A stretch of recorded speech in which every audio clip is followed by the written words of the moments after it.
اعوذ باللہ من الشیطان الرجیم بسم اللہ الرحمن الرحیم اللہم صل علی فاطمۃ و ابیہا و بعلہا و بنیہا والسر المستودع فیہا بعدد ما احاط بہ علمک۔ ناظرین کرام، آج آپ کی خدمت میں حضرت زہرا السلام علیہ کی محبت سے متعلق کچھ عرائض بیان کرنے کی کوشش کریں گے، اور یقیناً آج ہمارا پیغام بطور خاص مکتب اہل بیت سے تعلق رکھنے والے مومنین سے ہے،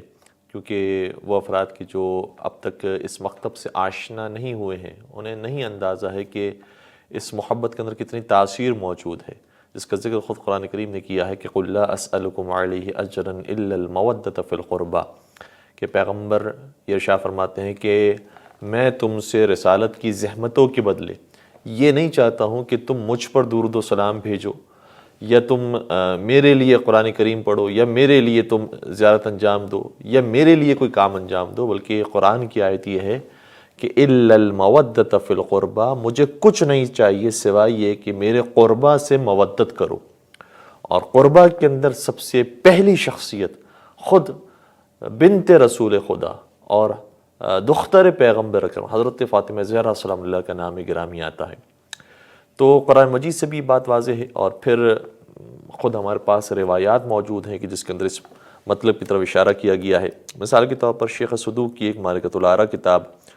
عیون اخبار الرضا میں باقاعدہ یہ روایت موجود ہے، ملاحظہ فرمائیے گا جلد نمبر 2 صفحہ نمبر 62 پر یہ روایت ہے کہ مولا متقیان یہ فرماتے ہیں کہ میں نے نبی اکرم سے یہ کہتے ہوئے سنا کہ اول ما یسأل عنہ العبد حبنا اہل البیت، کہ پہلی چیز جس کا سوال کیا جائے گا مرنے کے بعد وہ ہم اہل بیت کی محبت ہے۔ تو محبت اہل بیت اتنی امپورٹنٹ چیز ہے کہ جس طریقے سے توحید کا سوال کیا جائے گا، جس طریقے سے نماز کا سوال کیا جائے گا، اسی طریقے سے ابتدائی سوالات کے اندر، بلکہ شاید یہ ممکن ہے کہ جس طریقے سے مؤمن ہونا انسان کے لیے بدیہی چیز ہوتا ہے کہ وہ توحید کا ماننے والا ہے، یقین نماز پڑھنے والا ہے، تو ساتھ ساتھ پھر یہ سوال کیا جائے گا کہ تم اہل بیت سے کتنی محبت کرتے تھے۔ تو پہلی چیز جس کا سوال کیا جائے گا بندے سے وہ یہ ہوگی کہ اہل بیت سے کتنا محبت کرنے والا ہے۔ اور اہل بیت کے اندر بھی جو سب سے بنیادی فرد ہیں وہ حضرت فاطمہ زہرا سلام اللہ علیہا کی ذات گرامی ہے۔ کیونکہ جب اہل بیت کا بھی تعارف کروایا گیا تو ارشاد فرمایا ہم فاطمۃ و ابوہا و بعلہا و بنوہا، سب سے پہلے فاطمہ زہرا کا ذکر ہے کہ فاطمہ ہیں، اور پھر ان کے بابا جان ہیں، اور پھر ان کے شوہر گرامی ہیں، اور پھر ان کی پاک اولاد ہیں۔ تو مرکز ہیں اہل بیت کا حضرت فاطمہ زہرا سلام اللہ کی ذات گرامی۔ اب آتے ہیں اس نقطے کی طرف کہ اس محبت کا فائدہ انسان کو کہاں کہاں ہوتا ہے، یا یہ کہنا چاہیے کہ کہاں کہاں نہیں ہوتا۔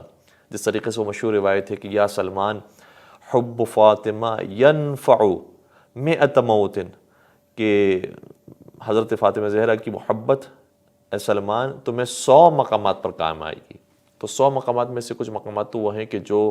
اس دنیا سے چلے جانے کے بعد کے ہیں، لیکن یقیناً حضرت فاطمہ زہرا کے وسیلے سے اگر دعا کی جائے، ان سے محبت کرتے ہوئے اور ان کے توسل سے دعا کی جائے تو وہ دعا بھی اس دنیا میں جلدی پوری ہوتی ہے۔ اور اس حوالے سے بہت سارے واقعات ہیں، حتیٰ جو نان مسلمز ہیں بعض ان کے واقعات ملتے ہیں کہ مثال کے طور پر ایک عالم دین تھے امریکہ کے اندر، وہ ایام فاطمہ کی مجالس پڑھنے کے لیے جا رہے تھے،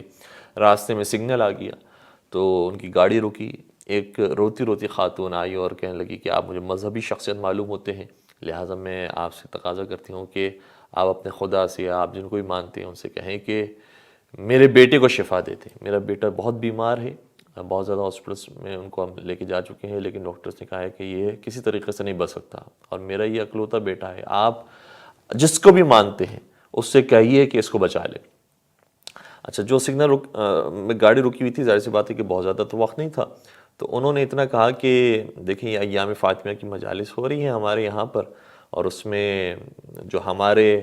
آخری رسول ہیں اور ہمارے رسول ہیں ان کی دختر نیک اختر پر جو مظالم ڈھائے گئے ہیں اس کی مناسبت سے باتیں وہاں بیان کی جا رہی ہیں، تو میرا یہ خیال ہے کہ آپ ان ایام میں حضرت فاطمہ زہرا سلام اللہ کے توسل سے مانگیے تو آپ کی مشکل آسان ہوگی۔ اور یہ کہتے ہوئے جو ہے وہ ڈرائیو کرتے ہوئے آگے نکل گئے، اور اسی دوران یہ والی بات بھی کی تھی کہ ہمارا آگے سینٹر ہے، وہاں پر اگر آپ کو وقت ملے تو لیکچر سننے کے لیے بھی آپ آ سکتی ہیں، اور وہاں پر انشاءاللہ ہم تفصیل سے بات کریں گے۔ کہتے ہیں کہ جب میں وہاں پہنچ گیا، وہاں پر لیکچر ہوا، اس کے بعد کچھ دنوں کے بعد مجھے دوبارہ جانے کا جب اتفاق ہوا تو شب جمعہ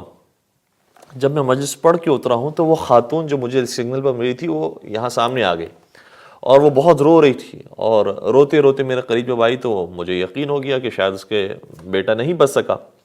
اس لیے وہ میرے پاس آئی ہے اور بہرحال تسلی لینے کے لیے آئی ہے۔ تو میں نے اس کو کہا کہ کوئی بات نہیں،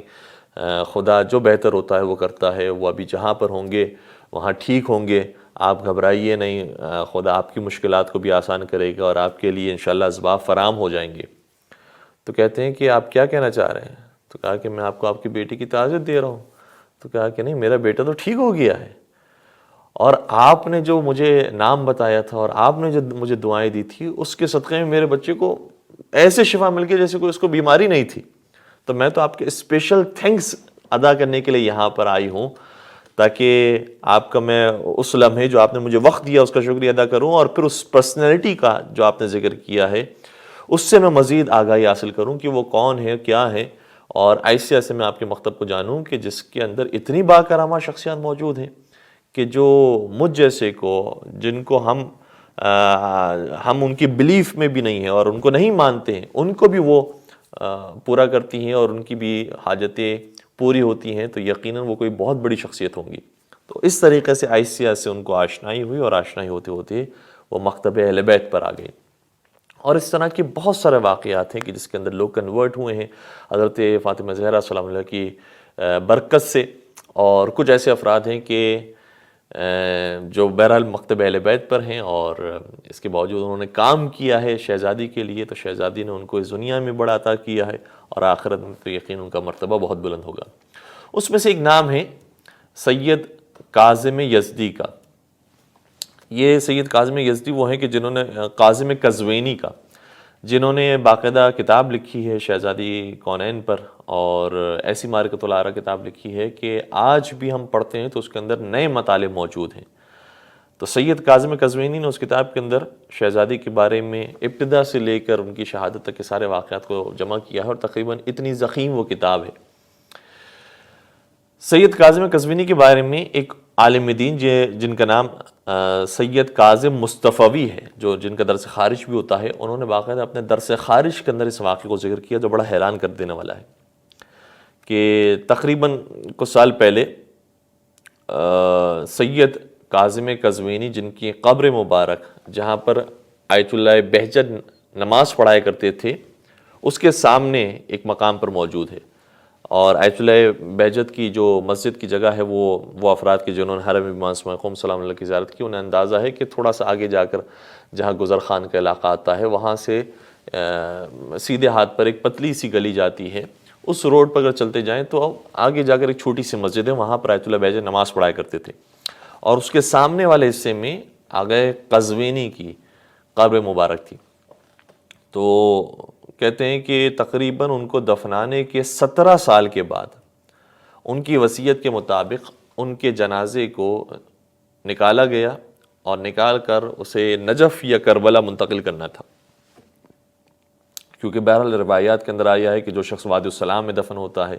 اس کے اوپر سے عذاب کو ہٹا لیا جاتا ہے، اور اسی طریقے سے جو جوار مولا متقیان میں ہے، جوار مولا امام حسین علیہ السلام میں ہے، اس طرح کی روایات موجود ہیں۔ لیکن ظاہر سی بات ہے کہ صرف جوار میں دفن ہو جانا کافی نہیں ہے، ورنہ تو ہم واقعہ کربلا کو دیکھیں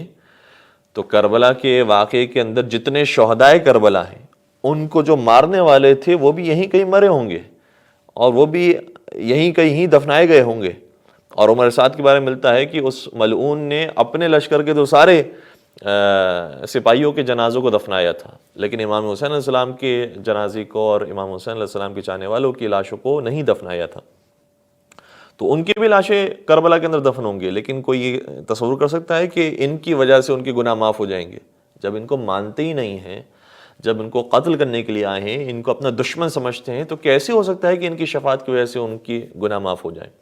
ہاں، اگر کوئی شخص ایسا ہو کہ جو محبت رکھنے والا ہو، ایمان اور عمل صالح انجام دینے والا ہو، اس کے باوجود کچھ کوتاہی رہ گئی ہو، تو پھر پروردگار جوار اہل بیت میں دفن ہونے کے صدقے میں گناہوں کو معاف کرتا ہے۔ تو سید کاظم قزوینی نے یہ وصیت کی تھی، اور ان کی وصیت کے مطابق 17 سال کے بعد وہ قبر کا مقام کہ جہاں پر دفنایا گیا تھا وہاں سے ان کے تابوت کو نکالا گیا۔ تو کہتے ہیں جو بیان کرنے والے ہیں یعنی سید کاظم مصطفی، وہی کہتے ہیں کہ میں نے اپنی آنکھوں سے دیکھا ہے کسی شک اور تردید کے بغیر کہ ان کا پورا بدن سالم تھا اور ان کے سینے پر وہی کتاب موجود تھی کہ جو انہوں نے بی بی کے بارے میں لکھی تھی۔ تو ان کی اولاد نے وہ کتاب لی اور بہرحال اپنے بابا کو اس حالت میں دیکھا۔ اس کے بعد پھر عام طور پر سرد خانے میں رکھا جاتا ہے میت کو، لیکن انہوں نے کہا کہ نہیں، سرد خانے میں رکھنے کی ضرورت نہیں ہے، آپ مثال کے طور پر فلاں گھر کے حصے میں رکھ دیجئے، بس وہ کافی ہے۔ کچھ دنوں کے بعد پھر یہ کربلا یا نجف کی طرف روانہ ہوگا، اور کہتے ہیں کہ اس کچھ دنوں کے اندر بھی کوئی ان کے اندر خرابی پیدا نہیں ہوئی، کوئی تبدیلی پیدا نہیں ہوئی، اور آسانی کے ساتھ یہ جنازہ گیا اور عراق کی سرزمین میں جا کر دفن ہو گیا۔ تو یہ شان ہے شہزادی کونین سے محبت کرنے والوں کی، اور یہ برکات ہیں شہزادی کونین سے محبت کرنے والوں کے لیے کہ ان کو دنیا کے اندر بھی اتنی عزت اور شرافت حاصل ہوتی ہے، اور اس دنیا میں تو کیا کہنا کہ ان کو ایک خاص پروٹوکول کے ساتھ بہشت میں بھیجا جائے گا۔ آئیے اب دیکھتے ہیں کہ یہ جو ہم نے واقعہ بیان کیا تھا وہ کہاں پر موجود ہے۔ یہ ویب سائٹ آپ کے سامنے موجود ہے، اس کو ملاحظہ فرمائیے گا۔ آیت اللہ سید کاظم مصطفی، ان کا درس خارج فقہ ہے، اور اس میں انہوں نے اس واقعے کا ذکر کیا۔ یہاں سے اس واقعے کو محسوس کیجئے گا۔ یہ جو ہم نے مارک کیا ہوا حصہ ہے اس میں بیان کیا گیا ہے کہ چندی پیش قبر آغای مرحوم آغای قزوینی را از نزدیک میشناسیم. سید کاظم قزوینی مردی فاضلی بود و فضلش هم بیشتر در دفاع از اهل بیت بود. خطیب و اطلاعات عمومی، شاعر، خطیب و کتابی درباره حضرت زہرا نوشت. یعنی حضرت زہرا کے بارے میں آغای قزوینی نے کام کیا تھا، اور جب ان کو 17 سال کے بعد، دیکھیے گا یہاں لکھا ہے 17 سال کے بعد جب ان کی لاش کو نکالا گیا تو ان کا بدن بالکل سالم تھا، وہ کتاب بالکل سالم تھی، اور پھر اس کے بعد ان کو منتقل کیا گیا نجف یا کربلا کی طرف، اور وہاں پر ان کا جسد اطہر اب موجود ہے۔ اور خود درس خارج دینے والے جو آیت اللہ ہیں آغائے مصطفی، وہ فرماتے ہیں کہ انسان کو چاہیے کہ کثرت کے ساتھ یہ ذکر پڑھا کرے، اللہم صلی علی فاطمۃ و ابیہا و بعلہا و بنیہا والسر المستودع فیہا بعدد ما احاط بہ علمک، کہ پروردگار تو رحمت نازل فرما حضرت فاطمہ زہرا پر، ان کے بابا جان پر، ان کے شوہر پر، ان کی پاک اولاد پر، اور اس راز کے اوپر کہ جو تو نے ان کے اندر امانت کے طور پر رکھا ہے، اتنی تعداد میں صلوات بھیج کہ جس کا احاطہ صرف تیرا علم کر سکتا ہو۔ اور یہ بہت مجرب دعا ہے۔ خود ہمارا تجربہ بھی ہے کہ جب ہم ایک مرتبہ عمرہ کرنے کے لیے گئے تھے اور وہاں ایئرپورٹ پر کسی مسئلے کی وجہ سے فلائٹ نہیں آ سکی، ہم باہر نہیں جا پا رہے تھے، ہم بھی فیملی کے ساتھ موجود تھے، تو اس دعا کے صدقے میں اور اس صلوات کے صدقے میں ہم سب کی مشکل آسان ہوئی، اور آسانی سے پھر ہم نے سعودی عرب سے پاکستان کا سفر اختیار کیا تھا۔ تو یہ ہمارے تجربے کی بات بھی ہے، اور بہت سارے مومنین کا تجربہ ہے کہ اس صلوات کی وجہ سے بڑی بڑی مشکلات آسان ہوتی ہیں۔ اور علماء بیان فرماتے ہیں، ملا علی معصومی کا جملہ یہ ہے کہ اگر کسی کی مشکل بہت بڑی ہو تو تقریباً اسے 135 مرتبہ اس دعا کو پڑھنا چاہیے۔ کیوں 135 مرتبہ کہا؟ اس لیے کیونکہ جب فاطمہ لکھا جاتا ہے تو فاطمہ کا عدد بنتا ہے 135، اس لیے اس دعا کو بھی 135 مرتبہ پڑھا جائے گا تو بی بی کے صدقے میں وہ حاجت ضرور پوری ہوگی۔ اور پھر فرماتے ہیں کہ اگر مشکل بہت زیادہ سنگین ہو، یعنی زندگی اور موت کا معاملہ ہو، جیسے ایکسیڈنٹ ہو گیا اور بالکل بدن چکنا چور ہو گیا ہے، بس موت ہی کا انتظار ہے، یا مثال کے طور پر ڈلیوری کے وقت بچے کے ساتھ ایسا مسئلہ پیش آ گیا کہ ایک اندازہ یہ ہے کہ اس کو موت آ جائے گی، یا ویسے کینسر کا مریض ہے کوئی شخص خدا نخواستہ، یا کوئی اس طرح کی موذی مرض کے اندر مبتلا ہے، تو فرماتے ہیں کہ اگر زندگی اور موت کا معاملہ ہو تو پھر اس دعا کو 530 مرتبہ اگر پڑھا جائے تو وہ مشکل بھی انشاءاللہ آسان ہو جائے گی۔ تو اس دعا کو اپنی نمازوں کے اندر انسان پڑھنے کی کوشش کرے، اپنی تعقیبات کے اندر پڑھنے کی کوشش کریں، روزانہ یہ کوشش کریں کہ ایک مرتبہ کم از کم اس دعا کو پڑھیں، اور ایام فاطمیہ ہیں تو بطور خاص ایام فاطمیہ کے اندر شہزادی کونین کے صدقے میں اپنی حاجتوں کو طلب کریں، تو ضرور انشاءاللہ حاجتیں پوری ہوں گی۔ اور سب سے بڑی حاجت ہماری یہ ہونی چاہیے کہ شہزادی کے دل کو شاد کرنے کے لیے ان کے آخری فرزند امام زمان علیہ السلام کا پروردگار ظہور فرمائے۔ اسی طریقے سے شہزادی کی محبت رکھنے والے ایک اور عالم دین کا واقعہ ملتا ہے کہ قوم کے اندر وہ عالم دین تھے، درس دیا کرتے تھے، اور ان کا درس بڑا خصوصی درس ہوتا تھا۔ اس درس کے اندر ہر ایک نہیں جا پاتا تھا، کیونکہ اس کے اندر کچھ ایسی باتیں ہوتی تھی کہ جو شاید دوسرے مقادر فکر برداشت نہ کر پائیں۔ تو اس خصوصی درس کے اندر ایک شخص تھا جو مومن، پکا محب اہل بیت،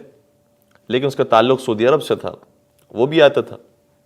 اور اس نے بتایا تھا کہ وہ کنورٹ ہو چکا ہے اور وہ محبت اہل بیت سے سرشار ہے۔ وہ اس درس میں کافی عرصے تک آتا رہا، یہاں تک کہ ایک مرتبہ اس نے کہا کہ میں جو ہے وہ استاد جی آپ کو سعودی عرب کی زیارت کرواتا ہوں، اور آپ کو میں عمرے اور حج پر لے کے جانا چاہتا ہوں، اور اس طرح سے وہ اپنے استاد کو سعودی عرب لے گیا۔ اور سعودی عرب میں پہنچنے کے بعد اپنے گھر پر اس نے دعوت دی، اور دعوت میں اس نے اپنے استاد کو پکڑ لیا اور کہا کہ تم وہاں